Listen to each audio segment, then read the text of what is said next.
वो दादी से मिलकर कमरे में आई तो माहिर बेड पर बैठा संजीदगी से सामने दीवार को देख रहा था।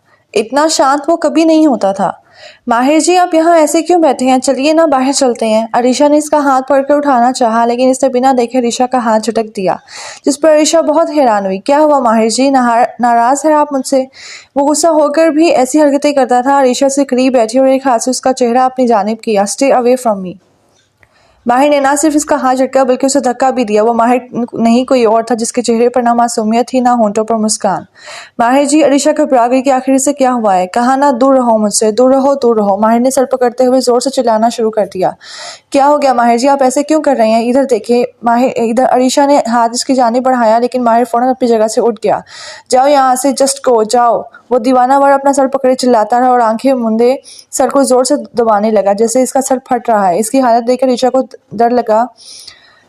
माहिर लड़खड़ाकर गिरने वाला था कि अरीशा ने उसे पकड़ लिया और बेड पर लिटाया। वो होश में नहीं था। मैं बहुत डर गई थी डॉक्टर। माहिर ने पहले कभी ऐसा बर्ताव नहीं किया। उनका गुस्सा, उनके बोलने का अंदाज बहुत अजीब था, और हैरत की बात यह है कि जब इन्हें होश आया तो इन्हें कुछ याद ही नहीं था। वो बिल्कुल नॉर्मल थे। वो डॉक्टर के पास आई थी। कल वाला वाकया बताते हुए वो मंजिल पर फिर से इसके जहन में घूम रहा था। दवाई की इन्फेक्ट से हुआ, ऐसा हुआ है। अरीशा, पुरानी यादें जहन से टकराती हैं तो मिजाज में तब्दीली होती है। डरने वाली कोई बात नहीं है, बल्कि ये अच्छी खबर है कि वो इतना फास्ट रिस्पॉन्स कर रहा है।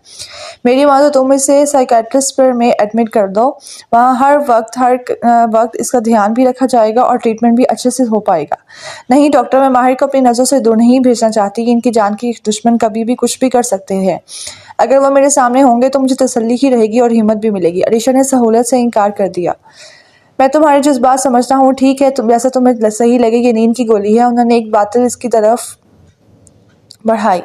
आइंदा अगर माहिर को इस तरह का दौरा पड़ता है तो वो बेकाबू हो जाता है, तो उसे शांत करने के लिए तुम ये दवाई दे सकती हो। अरीशा ने सर हिला दिया। बहुत शुक्रिया आपका डॉक्टर। अब मैं आप मेरी इतनी मदद की है, और शुक्रिया लफ्ज़ भी छोटा है। मदद? ये तो एक डॉक्टर का फ़र्ज़ है अरीशा, डॉक्टर वाहिद ने हैरान होते हुए कहा। डॉक्टर का फ़र्ज़ तो मरीज़ को दवाई देकर ठीक करना है, लेकिन आपने जो किया है वो फ़र्ज़ से कहीं ऊपर है, और मैं आपकी एहसानमंद हूँ। अरीशा की आंखों पर काली पट्टी बंधी थी और वह माहिर और ज़यान के साथ गार्डन में खेल रही थी। माहिर और ज़यान उसे दूरी पर खड़े उसे आवाज़ें दे रहे थे और वो इन्हें पकड़ने की कोशिश कर रही थी। सिकंदर ने दूर से उसे देखकर ऊपर से नीचे तक इसका जायजा लिया। पीले शलवार कुर्ते पर काले रंग का दुपट्टा वो जो गले में डाला हुआ था। इधर उधर से बेनियास वो हंसती हुई दोनों को पकड़ रही थी। सिकंदर मुस्कुराया हुआ इसके एकदम करीब आकर रुक गया और अरीशा ने उसे पकड़ लिया। अरीशा ने खुश होते हुए आंखों से पट्टी हटाई, लेकिन सिकंदर को इतने करीब देखकर उसकी मुस्कुराहट थम गई। उसने फौरन इसका बाजू छोड़ा। आप पकड़ ही लिया है तो छोड़िएगा मत। सिकंदर मायने खींचे से मुस्कुराया। अरीशा फौरन पीछे हुई। माहिर जी, ज़यान, आप दोनों खेलिए, मैं अभी आती हूँ। अरीशा अंदर जाने लगी। सिकंदर भी इसके पीछे चला आया। इसने अरीशा की कलाई पकड़ ली। सिकंदर भाई, मेरा हाथ छोड़े। भाई नहीं, सिर्फ सिकंदर। हमेशा की तरह आज भी इसे अरीशा का भाई कहना बुरा लगा। अरीशा अपना हाथ उसे छुड़ाने की कोशिश कर रही थी। क्या हुआ अरीशा? मेरा पास आना तुम्हें अच्छा नहीं लगता क्या? सिकंदर उसके चेहरे को गौर से देखने लगा। हाथ छोड़िए, मैंने कहा। अरीशा ने पहली दफा सख्ती से कहा। लो, छोड़ दिया। बताओ, इतना घबराती क्यों हो मुझसे? मैं तुम्हें हाथ थोड़ी जाऊंगा। देखिए, मुझे आपका ऐसे करना बिल्कुल पसंद नहीं है। मुझसे दूर रहा करें आप। वो बिना उसकी जानिब देखे गुस्से से बोली। और अगर दूर ना रहूं तो? सिकंदर ने दोनों हाथ बांधते हुए पूछा। तो मैं दादी को बताऊंगी आप मुझे तंग कर रहे हैं, अरीशा ने उसकी जानिब देखकर कहा और अंदर चली गई। सिकंदर मुस्कुराया। उसे अरीशा की धमकी पर डर नहीं लग रहा था, बल्कि हंसी आ रही थी। तुम जो कर रही हो बिल्कुल सही कर रही हो अरीशा। ये लोग यही जुबान समझते हैं। आज डायना उससे मिलने आई थी। वो दोनों बातें करते हुए अंदर जा रही थी। पता नहीं आप ही, मुझ में इतनी हिम्मत कहाँ से आ जाती है कि एक वक्त था जब मैं अपनी गलती ना होने पर भी सफाई देने के लिए जुबान नहीं खोल पाती थी, और अब कोई माहिर जी को कुछ कह दे या तकलीफ पहुंचाने की कोशिश भी करे, ये बात मेरी रूह तक झंझोर देती है। मेरा सारा डर खत्म हो जाता है। उस वक्त ऐसा लगता है वो मैं नहीं, कोई और ही अरीशा है, जो हर डर, हर मुश्किल का सामना करने के लिए निडर होकर खड़ी है। उसकी बात पर आयना धीमे से हंस थी। वो माहिर की बीवी अरीशा है, जो अपने शोहर की ढाल बनकर खड़ी होती है, और ये ताकत उस रिश्ते की ताकत है जिसने किसी ने सच ही कहा है। अरीशा के उस रिश्ते में बहुत ताकत होती है। कभी तो तुम माहिर से इस कदर अटैच हो गई हो। वैसे है कहाँ जनाब, नजर नहीं आ रहे? वो इधर उधर नजर घुमाए हुए बोली। ज़यान और वो अपने रूम में हैं, कोई मूवी देख रहे हैं। मुझे पता चला कि उनकी तबीयत ठीक नहीं थी तो मिलने चली आई। मैं उन्हें बुलाकर लाती हूँ, तब तक मैं दादी से मिल लेती हूँ। अरीशा अपने कमरे में चली आई और आयना दादी के रूम में चली गई। अरीशा अंदर आई तो देखा ज़यान और माहिर बेड पर खड़े अखबार की तलवार बनाए लड़ रहे हैं। माहिर जी ज़यान क्या कर रहे हैं आप दोनों, क्यों लड़ रहे हैं? बीवी हम लड़ नहीं रहे, हम वो कर रहे हैं वो देखो। माहिर ने टीवी की जानिब इशारा किया जहाँ एक मूवी में फाइटिंग सीन चल रहा था। वो मुस्कुराई। चलिए बाहर आपसे मिलने रायना आपी आई हैं। मम्मी आई हैं। ज़यान उसकी बात सुनते ही बेड से उतरा और बाहर भागा। बीवी ये तुमने क्या किया? अब माहिर किसके साथ खेलेगा? माहिर उसे जाते देख मुंह बस और अरीशा को बोला और अरीशा ने दुपट्टा निकाल कर बेड पर फेंका और ज़ियान वाला अखबार उठा लिया। बीवी किस दिन काम आएगी? माहिर उसके साथ हंसते हुए फाइट करने लगा। कुछ ही देर में अरीशा थक कर बैठ गई। बस माहिर जी मैं थक गई हूँ। नहीं बीवी, माहिर को खेलना है, उठो ना। माहिर उसका हाथ पकड़कर उठाने लगा। देखिए टीवी में भी खत्म हो गया, बैठ के मूवी देखिए अब। उसके कहने पर माहिर बैठ गया। टीवी पर अगले ही पल एक किसिंग सीन चल रहा था जिस पर अरीशा ने माहिर की जानिब को नंकियों से देखा। वो बहुत इश्तियाक से आंखें बड़ी के टीवी देख रहा था। बीवी, माहिर को भी ऐसे करना है, उसने अरीशा की जानिब देखकर कहा, जिस पर अरीशा ने हैरत से उसे देखा। ऐसे नहीं बोलते माहिर जी। वो फौरन वहां से उठ गई। जानती थी माहिर पीछे बढ़ जाना है, लेकिन माहिर को करना है। माहिर भी उठ गया। अरीशा ने उसकी जानिब बैठकर आईने के आगे खड़ी हो गई। हम ऐसा नहीं कर सकते माहिर जी। क्यों नहीं कर सकते? वो लोग भी तो कर रहे हैं ना। वो लोग बड़े हैं ना, हम तो बच्चे हैं और बच्चे ऐसा नहीं करते। अरीशा को फौरी तौर पर बहाना सूझा। उसने बना दिया, लेकिन माहिर को करना है, करना है, करना है। माहिर पैर पटकते हुए जोर से बोला। क्या हुआ माहिर, क्यों चिल्ला रहे हो? रायना ने अंदर आते हुए उसकी आवाज़ सुनी तो पूछने लगी। आपकी बीवी माहिर की बात नहीं मान रही, माहिर को भी ऐसा करना है। माहिर उसके पास आकर टीवी की जानिब इशारा करते हुए बोला। रायना ने पहले टीवी को फिर अरीशा को देखा जो शर्म से नजर झुकाए खड़ी थी। रायना बिना हंसे नहीं रह पाई। माहिर जी चलिए खाना खाते हैं। नहीं, माहिर तुमसे गुस्सा है, बात भी नहीं करेगा। माहिर उसकी बात पर मुंह बनाते हुए रूम से बाहर चला गया। वैसे हर जिद तो पूरी करती हो तुम उसकी, तो ये जिद पूरी करने में क्या हर्ज है? रायना ने उसके पास आकर शरारत भरे लहजे में कहा। आप भी ना। उसने रायना को खिड़की से घूरा तो वो हंस दी।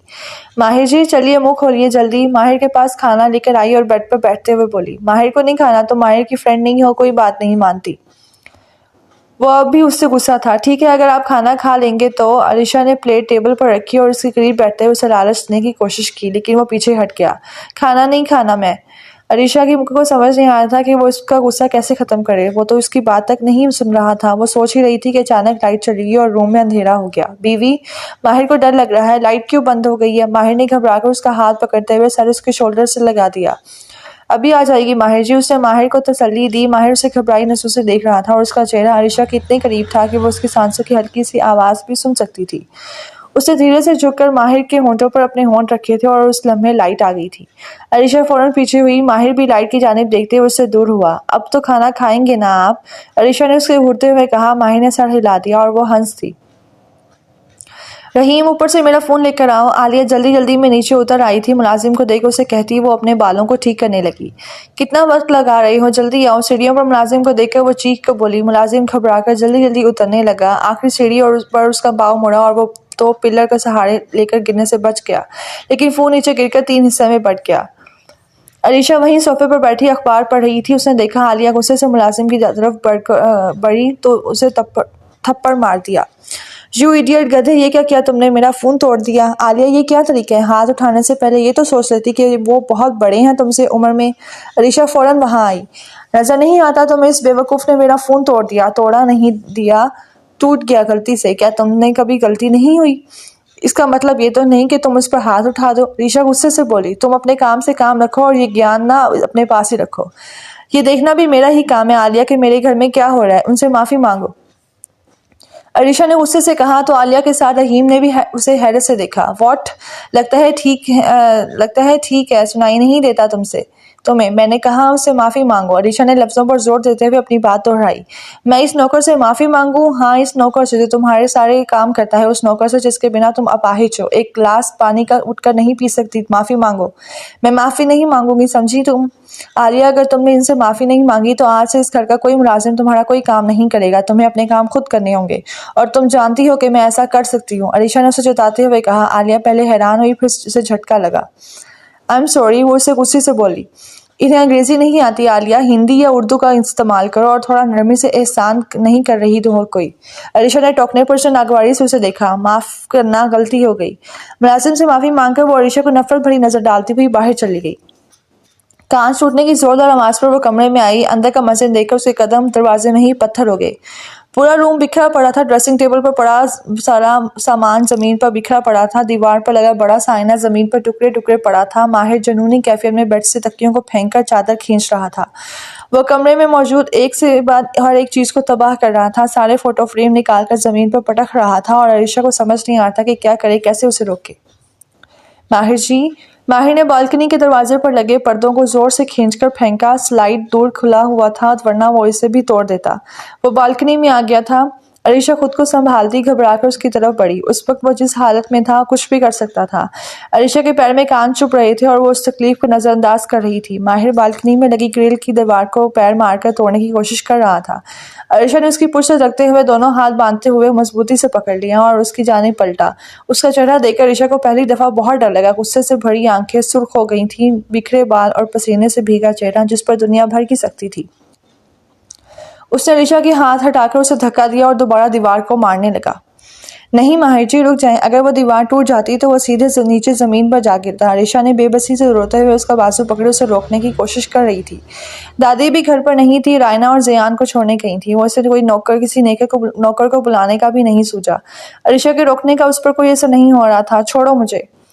उसने एक बार फिर अलीशा को धक्का दिया था और वो दीवार से जा लगी थी। माहिर उस ग्रिल पर पूरी ताकत से वार कर रहा था, लेकिन वो बहुत मजबूत थी। अलीशा उठकर उसके सामने आई।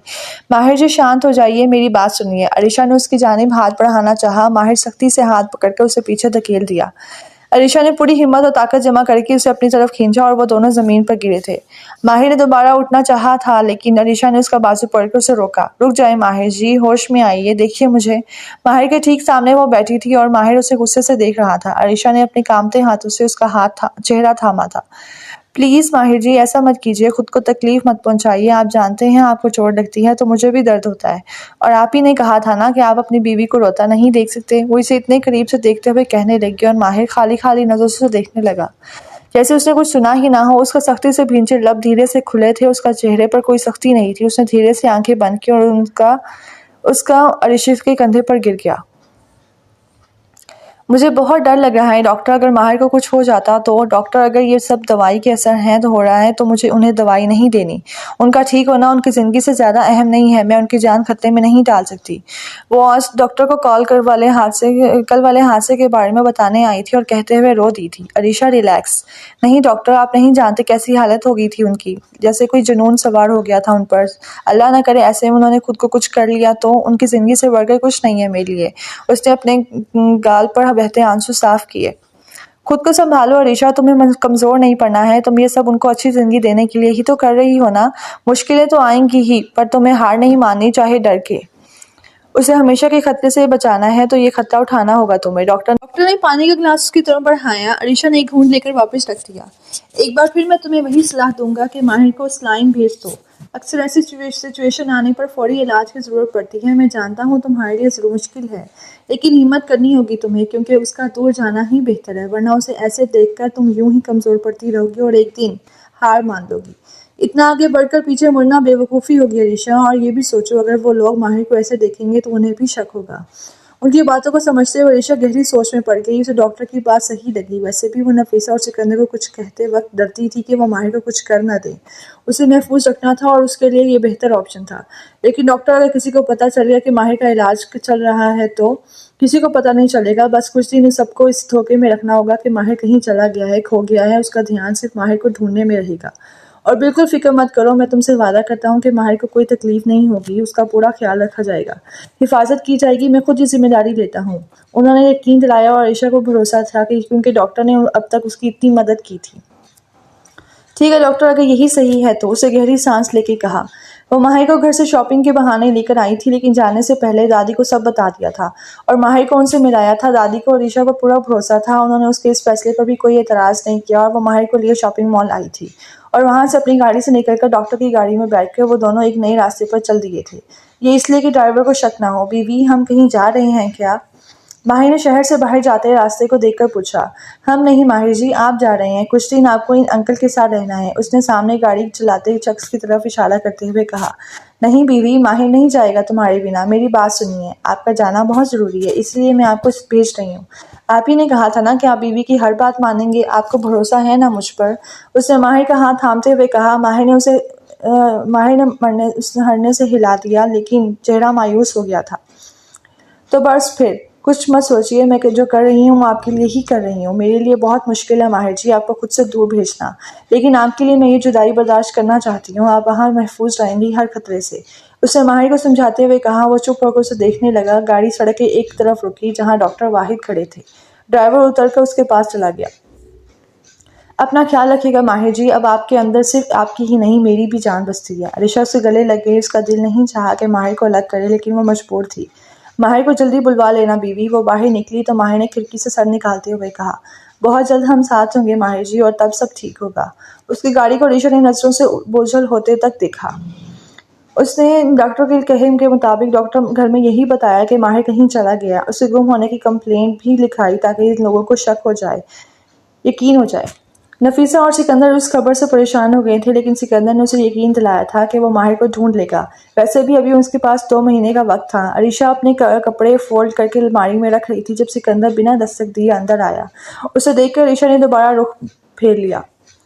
मैं जानता हूँ तुम्हें माहिर के गुम होने का कोई खास अफसोस नहीं है, होकर भी वो आखिर सिर्फ नाम का शोहर था। बीवी का हक तो तुम्हें कभी मिला ही नहीं, तो उसके गुम होने से क्या फ़र्क पड़ेगा तुम्हें। सिकंदर मुस्कुराते हुए अलमारी से टेक लगाए उसे देखने लगा। अरीशा वहाँ से हटकर बेड पर रखे कपड़े उठाने लगी।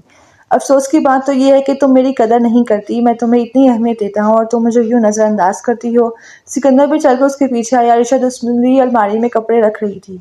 बस करो अरीशा, अब ये दूरी खत्म कर दो। सिकंदर ने करीब आकर उसके बाजू पर हाथ रखते हुए उसका रुख अपनी जानिब किया और पलटने के साथ ही अरीशा ने एक जोरदार थप्पड़ से नवाजा। वो गाल पर हाथ रखे उसे हैरत से देखने लगा।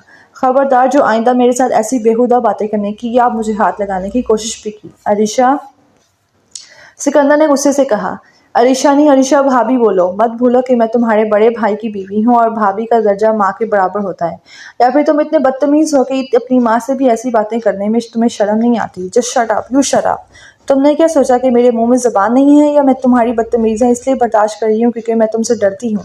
ये तुम्हारी गलत फहमी है। मैं सिर्फ इस रिश्ते का लिहाज करके चुप थी, लेकिन अगर तुमने इस रिश्ते का मान नहीं रखा तो मैं भी अपनी हद भूल जाऊंगी। अरीशा ने उंगली उठाकर उसे वार्न करते हुए कहा। सिकंदर ने पहली बार उसका ये रूप देखा था, इसलिए वो हैरान था। धमकी दे रही हो तो मुझे, यू नो वॉट, 1 मिनट, सिर्फ 1 मिनट लगेगा मुझे तुम्हें इस घर से धक्के देकर निकालने के लिए। 1 मिनट नहीं, 1 दिन का वक्त दे रही हूँ तुम्हें। अगर निकाल सकते हो तो निकाल कर दिखाओ, क्योंकि अब मेरा इस घर में रहना तुम्हारे लिए किसी मुसीबत से कम नहीं है। Just wait. सिकंदर उसे आंखों से डराने की कोशिश करता जाने का पलटा वो उसके सामने आई। और हाँ, तुम्हें बहुत शौक है ना बेचारी औरतों को सहारा देने का, तो जाकर किसी बेवा या तलाकशुदा का दामन क्यों नहीं थाम लेते। तुम्हारी आग भी बुझ जाएगी और इसी बहाने एक नेकी भी कमा लोगे। लेकिन सिर्फ मेरी तरफ आगे से बुरी नज़र उठाने की गलती भी मत करना। उसने सिकंदर को आखिरी झटका दिया और सिकंदर गुस्से से सुर्ख आंखें लिए वहां से चला गया।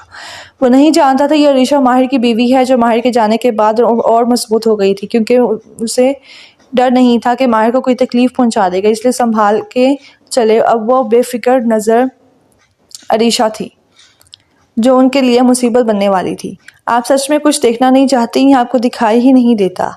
नफीसा दादी के पास आई और गुस्से बोली। दादी सोफे पर बैठी तस्बीह पढ़ रही थी। क्या हुआ नफीसा? उन्होंने धीरे से पूछा। आपका पोता जिसमें आपकी जान बसी थी वो लापता है और आप इतने सुकून से बैठी हैं, कहीं वो प्यार छू तो नहीं गया? मैं क्या कर सकती हूँ नफीसा, उसे ढूंढ तो रहे हैं हम, और क्या करें। उस लड़की की वजह से आपका पोता आपसे दूर चला गया। मनहूस है वो, पता नहीं कहाँ छोड़ आई उसे। ऊपर से हमसे ऐसे बात करती है जैसे कहीं की महारानी हो। मैं पूछती हूँ वो लड़की अब तक इस घर में है क्यों? निकाल क्यों नहीं देती आप उसे यहाँ से? तुम जानती हो मुझ में किसी से लड़ने उलझने की ताकत नहीं है। मैं क्या कर सकती हूँ? दादी जानती थी अरीशा जो कर रही है सही कर रही है, लेकिन उस वक्त वो उसके साथ देकर उन लोगों के दिल में शक नहीं डाल सकती थी। आपको कुछ करने की ज़रूरत नहीं है, आप जो करूँगी मैं करूँगी, आप बीच में मत आइएगा बस। नफीसा अरीशा के कमरे के पास आई। सिकंदर भी उस पर उसके साथ आया। अरीशा, बाहर निकलो। क्या हुआ अम्मी जी? अरीशा ने बाहर आकर उन्हें देखा। सिकंदर का चेहरा वो देखकर वो समझ गई वो अपना कहा पूरा करने आया है। कितनी भूल बनती है। तुमने क्या सोचा तुम मेरे बेटे को धमकी दोगी और मैं चुप करके सुनती रहूंगी? हमें अपने राब में रखने के ख्वाब देखना छोड़ दो। अरीशा बीबी, अपना सामान उठाओ और निकलो इस घर से। अरे हाँ, याद आया, तुम तो कुछ लाई ही नहीं थी अपने साथ सिवाय इस गज भर लंबी जबान के। बहुत चला लिया इसे, अब दफा हो जाओ हमारी जिंदगी से। नफीसा बेगम गुस्से से बोली और सिकंदर उसे देखकर तंजिया हंसा। ये आप क्या कह रही हैं अम्मी जी? मैं इस घर से कैसे जा सकती हूँ? ये घर मेरा है, कोई अपने घर से जाता है क्या? अपनी ये नौटंकी बंद करो, तुम्हारे ड्रामे बस हम पर काम नहीं करने वाले, समझी? सिकंदर ने सख्ती से कहा। मैं ड्रामा नहीं कर रही हूँ, साफ लफ्ज़ों में क्यों कहूँ तो आप लोग मुझे इस घर से नहीं निकाल सकते क्योंकि ये घर मेरा है। उसकी बात पर नफीसा ने उसे आंखें सुकेड़ कर देखा। वो क्या है ना सासू माँ, आप बहुत भोली हैं, लेकिन कोई बात नहीं, मैं हूं ना, मैं आपको समझाती हूँ। अरीशा ने दोनों हाथ बांधते हुए कहा। बात यह है कि मेरे मरहूम ससुर जी ने अपनी तमाम जायदाद का वारिस मेरे शौहर माहिर अहमद को बनाया है। वो अकेले सब के मालिक हैं और उनकी बीवी होने के नाते उनकी प्रॉपर्टी में बराबर का हक मुझे कानून भी देता है और समाज भी। लेकिन अब तक ये प्रॉपर्टी माहिर के नाम हुई नहीं है, इसलिए ना वो मालिक बना है और ना तुम हकदार। सिकंदर ने बीच में टोका। बिल्कुल सही कह रहे हैं आप देवर जी, लेकिन क्या है ना, पावर ऑफ अटॉर्नी भी माहिर जी के ही नाम है। और पावर ऑफ अटॉर्नी का मतलब समझती हैं सासू माँ? कोई नहीं, मैं बताती हूँ। पावर ऑफ अटॉर्नी मतलब तमाम जायदाद, घर, कंपनी और पूरे कारोबार की बागडोर माहिर जी के हाथ में सौंपी गई है। इस प्रॉपर्टी से जुड़ा हर फैसला सिर्फ माहिर जी ले सकते हैं और इस मुल्क के कानून के मुताबिक जब शौहर बीमार हो, बाहर गया हो या लापता हो तो उसके सारे हकूक खुद ब खुद उसकी बीवी को मिल जाते हैं। इसलिए मैं इस घर की मालिक हूँ, आप लोग नहीं। और कभी देखा है आपने कि किसी ने मालिक को घर से बाहर निकाल दिया हो? मत भूलो कि अगर तुम माहिर की बीवी हो तो मैं उसकी माँ हूँ। नफीसा अंदर से घबरा तो गई थी पर बाहर अब भी मजबूत खड़ी थी। आपको तो आपके मरहूम शौहर भूल गए सासू माँ, तो मैं याद रख के क्या करूं? सच सच बताइए, ऐसा क्या किया था आपने जो उन्होंने वसीयत में एक फूटी कौड़ी भी आपके नाम नहीं की? वरना तो शायद ही कोई इंसान हो जो अपने 2 बेटे, 1 बेटी और बीवी में सारी जायदाद सिर्फ एक बेटे के ही नाम कर दे। ये नाइंसाफी क्यों की उन्होंने? लगता है आप अच्छी बीवी नहीं थी। वो जानता था सिर्फ माहिर ही है जिसे दौलत से ज्यादा रिश्तों की कदर है, वहीं से जो आगे से सबको लेकर चल सकता है। दौलत इंसान को जानवर बना देती है। शायद इसे एहसास था कि अगर ये दौलत गलत हाथों में पड़ गई तो ये घर भी बिखरेगा और रिश्ते भी। दादी ने ईशा के जवाब देते हुए कहा। उन्हें बहुत अफसोस था कि दौलत की खातिर कैसे उनके अपने रंग बदल रहे थे। मैं आपके भले के लिए एक सलाह देती हूँ, मुझे इस घर से निकालने का ख्याल अपने दिमाग से निकाल दीजिए। इस घर में कौन रहेगा कौन नहीं रहेगा, बल्कि ये घर भी रहेगा या नहीं, ये फैसला करने का हक सिर्फ मुझे है। कहीं ऐसा ना हो मुझे घर से निकालने के चक्कर में आप लोगों को ही बेघर होना पड़े। इस बार ईशा ने संजीदगी से कहा। धमकी दे रही हो तुम हमें? मान लो निकाल दिया तुम्हें इस घर से, क्या कर लोगी तुम? सिकंदर ने गुस्से से कहा। ये भी बताना पड़ेगा। मैं सीधे पुलिस स्टेशन जाऊंगी और वहां जाकर वो शिकायतें दर्ज करवाऊंगी, पहली प्रॉपर्टी पर कब्जे के, और यकीन मानिए कि मुझे ना किसी सबूत की जरूरत पड़ेगी ना कागज की, क्योंकि सारा शहर जानता है जमाल अहमद उनकी वसीयत के बारे में। दूसरी शिकायत डोमेस्टिक वायलेंस भी, घरेलू हिंसा की। मैं अपने नाखूनों से चेहरे और हाथों पर कुछ निशान बना लूंगी और वहां जाकर रोते हुए बोलूंगी, इंस्पेक्टर साहब, मेरी सास और नंद ने मुझे मार मार कर घर से निकाल दिया। उसके बाद में वापस घर के अंदर और आप जेल के अंदर। तो बताइए सासू माँ, कहाँ रहना पसंद करेंगी आप? अरीशा ने उन दोनों को गुस्सा दिलाने में कोई कसर नहीं छोड़ी थी। सिकंदर उसकी जानिब गुस्से से बढ़ा, लेकिन नफीसा ने उसे रोक दिया। सिकंदर, चलो यहाँ से। उन्होंने एक नफरत भरी नजर अरीशा पर डाली और सिकंदर को लिए चली गई। मैं जानती हूँ दादी, आपको मेरा ये बर्ताव बुरा लगता होगा, आखिर है तो वो आपके अपने ही, लेकिन मैं क्या करूँ, मेरे पास और कोई रास्ता नहीं है, वरना ये लोग हमें हमेशा डराते रहेंगे। अरीशा, तुम जो कर रही हो सही कर रही हो और मैं हमेशा तुम्हारे साथ हूँ। और दादी ने उसकी बात काटते हुए कहा और वो मुस्कुराते हुए उनके गले लग गई। माहिर जी के वापस आने तक की बात है दादी के, इसके बाद सब ठीक हो जाएगा। मॉम, आपने मुझे क्यों रोका? मैं अब एक पल भी उसे बर्दाश्त नहीं कर सकता। मेरी सोच से कहीं ज्यादा शातिर निकली वो। ठंडे दिमाग से काम लो सिकंदर, गुस्से में कोई ऐसा कदम मत उठा लेना जिससे हमारी सालों की मेहनत बेकार हो जाए। नफीसा ने उसे समझाते हुए कहा। मॉम, आप क्यों उसकी धमकियों से डर रही हैं? कुछ नहीं कर पाएगी वो। फिर भी मैं उस वक्त कोई नई मुश्किल में नहीं पड़ना चाहती। ये सच है कि पावर ऑफ अटॉर्नी है उसके पास। 2 महीने होने से पहले अगर उसने हमें यहाँ से निकाल दिया या कुछ गलत फैसला कर लिया तो हम कुछ नहीं कर पाएंगे। और अगर एक बार हमारे खिलाफ पुलिस केस बन गया तो आगे कुछ भी गलत हुआ पहला इल्जाम हम पर ही आएगा। नफीसा बहुत दूर की सोच के बैठी थी। हाथ पर हाथ रख कर बैठे रहें फिर और बर्दाश्त करते रहें उसे। माहिर को ढूंढो, माहिर के मिलने तक उसे बर्दाश्त करना होगा। मुझे तो शक हो रहा है कि माहिर को उसके ही कहीं छुपा दिया है। इतनी चालाक निकली है ये लड़की। जरूर उसने माहिर की दौलत के लिए ही उससे शादी की है। माहिर के दस्तखत ही ये जायदाद हमें दिला सकते हैं। उसके बाद उस लड़की को भी पता चल जाएगा कि बीवी का कोई हक नहीं रह जाता जब शौहर खुद से ही वो सब किसी और के नाम कर दे। नफीसा ने सोचते हुए कहा। सिकंदर इसकी बात समझते हुए रुक तो गया, लेकिन उसे अरीशा पर गुस्सा बहुत आ रहा था। आप यहाँ क्या कर रहे हैं? वो लोग नाश्ते की मेज पर बैठे थे। अपने मैनेजर को देखकर सिकंदर ने पूछा। जी, मुझे मैडम ने बुलाया है। मैनेजर ने अरीशा की जानिब इशारा किया। नफीसा बेगम, आलिया, सब ने उसे देखा। बैठिए मैनेजर साहब, अरीशा ने उन सबको नजरअंदाज करके कहा तो वो बैठ गया। आपसे काम के मुतालिक कुछ बातें डिस्कस करनी थी। माहिर जी है नहीं तो कोई कारोबार संभालने वाला भी नहीं है, इसलिए क्या हो रहा है, कितना नुकसान हो रहा है और कोई नहीं जानता। लेकिन मैडम सिकंदर सर तो सब देखते हैं और उन्हें पता है मेरी वफादारी के बारे में। सालों से मैं ही इस कारोबार का ध्यान रख रहा हूँ। उसने ऋषा की बात खत्म होते ही कहा। ऋषा ने सिकंदर की जानिब देखा, उसकी ईमानदारी वो अच्छे से जानती थी। आप जानते हैं इस कंपनी के मालिक कौन है? जी हाँ, माहिर सर ही ओनर है। तो आपकी वफादारी किसकी तरफ हुई है, माहिर की या सिकंदर की? उसकी बात पर सिकंदर ने उसे नागवारी से देखा और नफीसा ने हैरत से। माहिर सर की। मैंने जो धीरे से बोला था तो वो सिकंदर का गुलाम, लेकिन इस वक्त ऋषा उसके ऊपर थी। तो इस वफादारी को निभाते हुए आप पूरी ईमानदारी से अपना काम करेंगे। एक पैसा भी बिना मकसद किसी को नहीं दिया जाएगा। हर चीज़ का हिसाब चाहिए मुझे। आज से हमारी कंपनी से के अकाउंट मिस्टर अनवर चेक करेंगे। मैंने उन्हें आपके पर नज़र रखने, मतलब आपका साथ देने के लिए रखा हुआ है। अगर मुझे आपके खिलाफ एक भी शिकायत मिली तो आपकी छुट्टी तो होगी ही, साथ में हवालात की हवा भी खानी पड़ेगी। इसने अपनी एक सहेली के शौहर अनवर को नौकरी दे दी थी, घर के तमाम हालात बताते हुए। उसने उन्हें खास तनबीह की थी कि वो ध्यान रखे, उनकी कंपनी में जो नुकसान हो रहा है उनका पता करे। वो क्या है ना मैनेजर साहब, मैं इसलिए ये सब आपको सौंप रही हूँ क्योंकि सिकंदर आज से ऑफिस में नहीं आएगा, इसलिए सब आपको ही संभालना है, समझ रहे हैं ना आप? उसने रुक कर कहा। सिकंदर और नफीसा ने हैरत से उसे देखा। जी मैडम, आप जा सकते हैं, अरीशा ने कहा तो वो उठ गया, लेकिन सिकंदर और नफीसा की नज़रें अब भी उस पर थीं।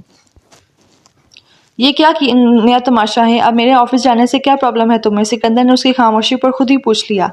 तुम्हारे ऑफिस जाने से मुझे कोई प्रॉब्लम नहीं है। वो क्या है ना, मैं नहीं चाहती तुम इतनी सी उम्र में इन जमींदारों का बोझ अपने नाजुक कंधों पर उठाओ। तुम्हें अपनी पढ़ाई पर ध्यान देना चाहिए, वरना जब माहिर जी आकर मुझसे पूछेंगे तो मैं क्या जवाब दूंगी उन्हें कि मैंने उनके पीछे उनके भाई का ध्यान नहीं रखा?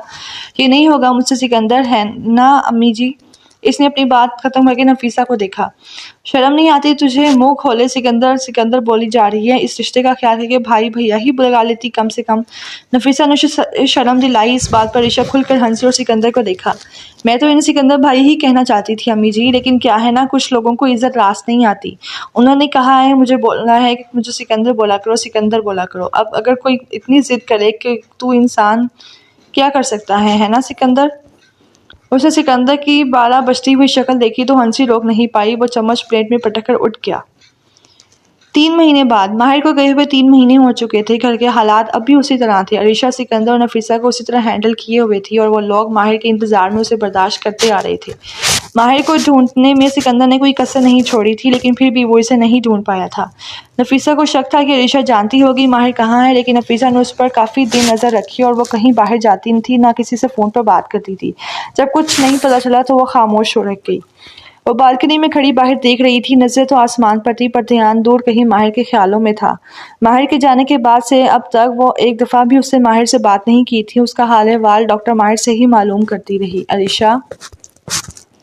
रायना ने उसे पुकारा तो वो रूम के अंदर आई। रायना कल ही आई थी। जी आपी, फिर से माहिर को याद कर रही हो? तुम एक बार उसे फ़ोन करके बात क्यों नहीं कर लेती? रायना ने उसे उदास देखा तो बोली, नहीं आपी, मुझे नहीं पता कि वो अभी कितने दिन उन्हें वहाँ रहना होगा और मैं नहीं चाहती कि मैं उनसे बात करूँ और वो फिर वो हम सबको याद करके उदास होते रहे। मुझे पता है बहुत मुश्किल है, दिल लगा होगा इनका वहाँ, बहुत याद भी करते होंगे शुरू में, लेकिन अब तो आदत हो गई होगी ना। बस कुछ दिन और फिर वो ठीक हो जाएंगे, तो सब कुछ ठीक हो जाएगा। मैं तब तक तो इंतज़ार कर ही सकती हूँ। वो अपनी धुन में बोली, किसी बिना ये जाने कि कोई तीसरा भी उनकी बातें सुन रहा है, और वो थी नफीसा। मुझे तो पहले से ही शक था कि तूने ही माहिर को कहीं छुपाया है। बता कहाँ है वो? नफीसा को देकर अरीशा घबरा गई थी और रायना भी उसे सूझा ही नहीं कि वो क्या जवाब दे। अम्मी जी, मैं कोई बहाने मत बनाना, अब कोई धमकी काम आने वाली, जो कर सकती है कर लो, अब मैं तुम्हें नहीं छोड़ने वाली। नफीसा ने उसकी बात काटकर चीखते हुए कहा। मामी जी रुक, खबरदार जो हमारे बीच में कुछ बोली, चल यहाँ से। रायना ने उन्हें रोकना चाहा तो वो इससे धमकाती अरीशा का हाथ पकड़ के उसे खींचने लगी। क्या हो रहा है मोहम? आलिया नीचे से आई थी और जियान और दादी भी। नफीसा, ये तुम क्या कर रही हो? दादी ने हैरत से पूछा। आप भी चुप ही रहें तो बेहतर है। मैं जानती हूँ आप भी इस लड़की के साथ मिली हुई हैं। दोनों ने मिलकर माहिर को कहीं भेज दिया है। बता कहाँ है वो? नफीसा ने दादी को गुस्से से जवाब दिया और अरीशा को सख्ती से झंझोड़ते हुए पूछा। छोड़ो उसे नफीसा, आप बीच में मत आइए। इस लड़की ने हमारा जीना हराम कर दिया है। इतने दिन से हमें परेशान करती रही, हमें बेवकूफ़ बनाती रही।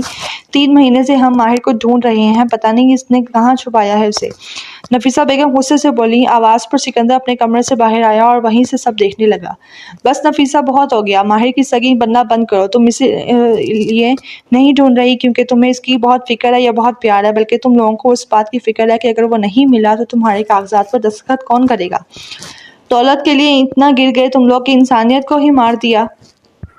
हाँ, हम लोग बुरे हैं, चाहिए हमें इसकी दौलत। क्या हमारा कोई हक नहीं था जो अकेले उसे वारिस बना दिया? आपके बेटे ने हमें जो सहारा हक नहीं दिया गया, हम उसके लिए लड़ रहे हैं, तो इसमें गलत क्या है? मेरे बच्चों का भी उस पर हक है और उन्हें यह हक मिलेगा। नफीसा ने दादी की बात काट कर जवाब दिया। आलिया खामोशी से उनकी बातें सुन रही थी और ज़ियान घबरा कर रायना से लगकर खड़ा था। बता, कहाँ है माहिर? रुक जाओ नफीसा। नफीसा दोबारा अरीशा की बढ़ रही थी। दादी ने उन्हें रोकना चाहा तो उन्होंने दादी को जोर से धक्का दिया। दादी जमीन पर गिर गईं। दादी, रायना और अरीशा दोनों रुक कर साथ घबराकर आगे बढ़ी थीं, लेकिन उससे पहले ही किसी ने अंदर आते हुए दादी को जमीन से उठाया था। वो माहिर था।